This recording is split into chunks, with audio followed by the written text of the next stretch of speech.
गेवराई गुंगीचे सरपंच मंगेश साबळे यांचा सिल्लोड तहसील समोर उपोषणाचा दुसरा दिवस।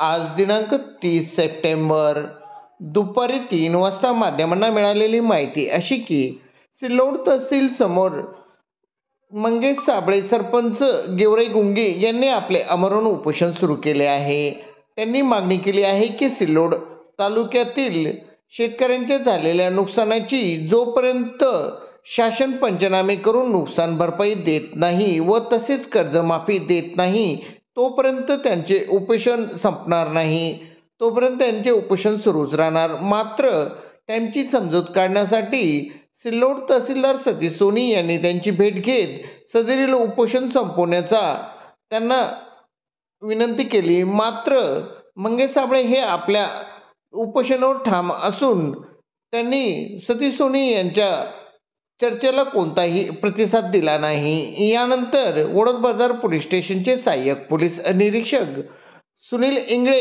यांनी मंगेश साबळे यांची भेट घेतली व त्यांना उपोषण संपवण्याचा विनंती यावेळेस केली। मात्र त्यांनी त्यांचीही कोणतीही विनंती मांडली नाही नसून त्यावेळेस त्यांनी सदरील त्यांचा निर्णय आहे की जोपर्यंत सिल्लोड तालुक्यातील नुकसानग्रस्त शेतकऱ्यांना शासन मदत करत नाही तोपर्यंत ते उपोषणावरती ठाम असल्याचे त्यांनी विविध शासनाच्या अधिकाऱ्यांना यावेळेस माहिती दिली व त्यांच्या दुसऱ्या दिवशीही सिल्लोड तहसील समोर उपोषण सुरूच आहे।